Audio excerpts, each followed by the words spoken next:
What's up, YouTube? This is Chris. I know it has been a while since you have seen me up here. I am here because I am doing another dread journey. So if you look back, I don't know if it's still on my page, I have had locks about 3 times in the past. First time was a long time ago, like in 2010. I had locks. Then I cut them for a job. And then in 2000 and I think it was like 2013, 14, I started growing locks again. I grew them for about 3 years. They were right down to my shoulder. I cut them for a job. Even about a year and a half ago, I started growing twists again. And again, I made it to about a couple months and then I cut them. I am in this journey again, and so I wanted to share with you guys my process. I have been twisting my hair. I guess you guys can see. I've been twisting my hair since May, June time frame. I think May. So June, July, August. I'm right at 3-4 months. I started off with a little small afro. I had a little baby twist. And so in 3 months, here is where I'm at. I grew my whole head out. I was just twisting. I've been twisting. Both of the first 2 times I did locks, I did the interlocking method. So I had interlocks, that's where they go in and lock with a tool and they make sure at the very bottom it's locked in.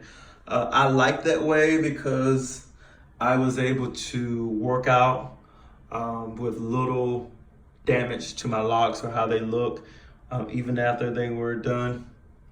But as my hair began to grow, when my locks got like down to my shoulder, I noticed they were starting to like where the loctician had locked them in, there were like little Y's and little holes and spots in the lock. So this time, now that I've started my journey, I have decided that I am just going to twist, allow my hair to lock from the twisting method or the back comb, whatever they call it, and just allow my hair to lock that way.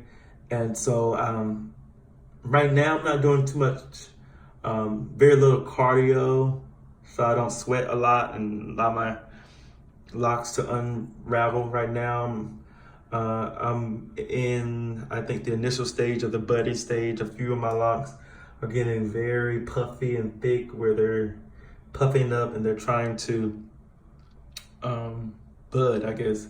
So I am now on the 3rd, 4th month.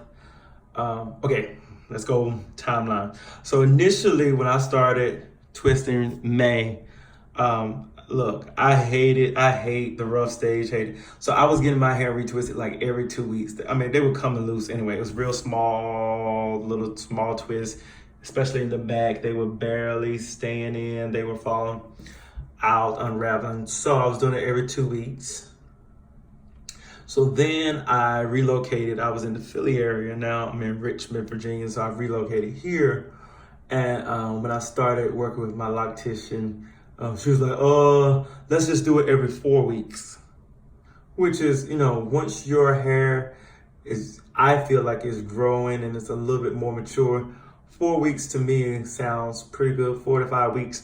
But I have these little twists. And so after about the 2nd week, like going into my 3rd week, my hair was looking a mess. And so I did 4 weeks for like one time, and then I talked to my loctician. I was like, look, I go on the job. Like I can't do the 4 weeks because my hair was looking like a big puffy afro with little balls at the end. So recently, like in the past 2 times, I am now on a 3 week. So I think I'm gonna get my hair retwisted for every 3 weeks for the next couple of retwists until my hair gets into a more stable place where I can see that after 3 weeks it's not looking so bad.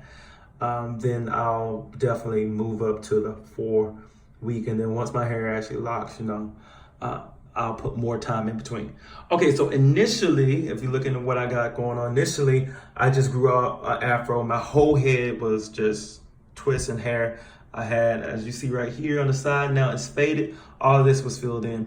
So I just got this, the like the little faded on the side and the front, if you can see, about 2 weeks ago. So for the very first time, I was like, I want to do something that helps me out during the times of waiting for a retwist.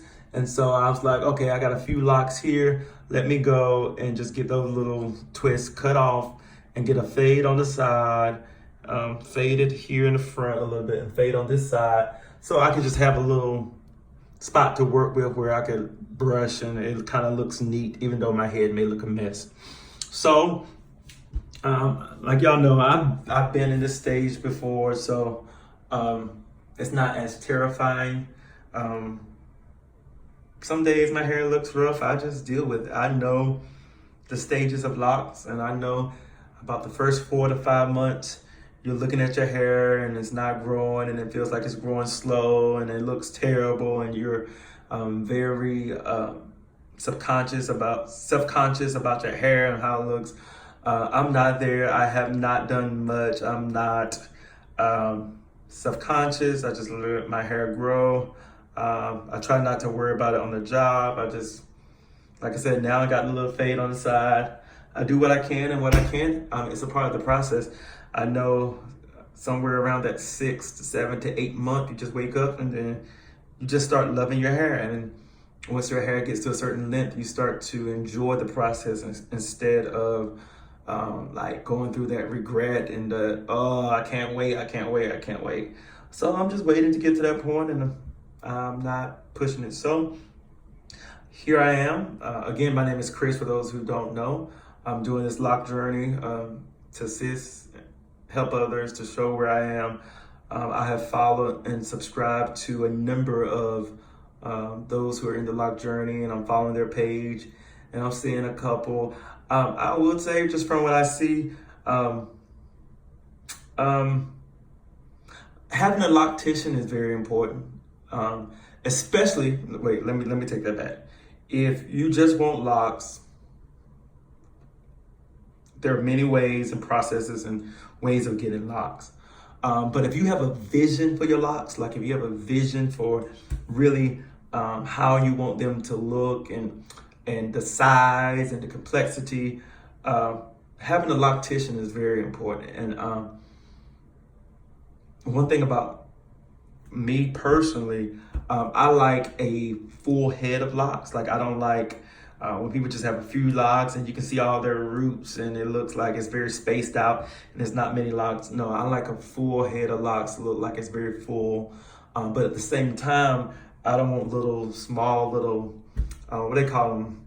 I know they got the, I can't think of the name right now, but the women have like the girl, I can't think of it. It's like a man locks and female locks, or women locks, or something like that. It's like they're real tiny and thin. Sister locks, and then now they got brother locks. I think that's what it is. So I didn't want anything real thin. I want a certain size. And the good thing about using the loctician that I'm using now is I've used her in the past. She knew how my hair looked the first time, so she knew like what I like about like parting. So she was very detailed about parting and the way that you want your hair to look as it grows. And so parting is important. So just twisting any up kind of way may not give you the look later on that you want. And then that's how people start growing their hair and they not like it and end up cutting it. All right, so it's been 9 minutes. It's long. I'm just gonna do an introduction. Now I'm gonna do the famous 360 to let you know where I'm working with. This is 3 months in. I'm about to start this process. You will see I will give you updates to show you where I am, how I feel, the growth. No shaking. This is the funny stage when you're trying to shake and nothing happens. Wait, give me about 4 more months. I'm gonna come back and they're gonna be a little shake. All right, let me let you get a close up of what we have here. If I can learn how to turn this camera around. Oh, give me one.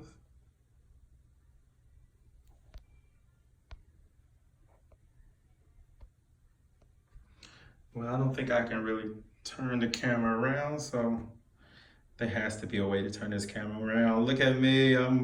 Wait till I get my video and now I don't know what's going on. All right, let me just give you this up close and personal. Okay. That's my front.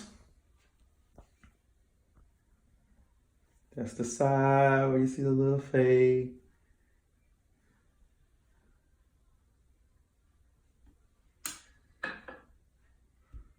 Trying to let you see the back.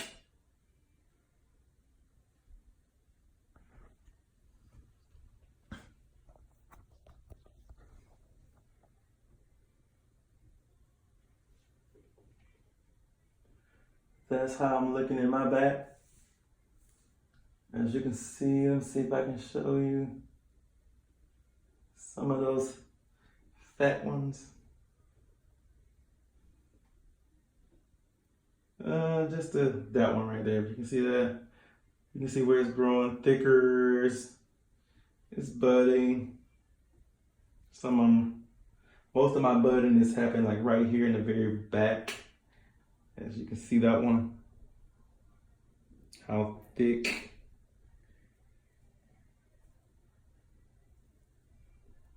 As a twist, just to give you what the back is looking like.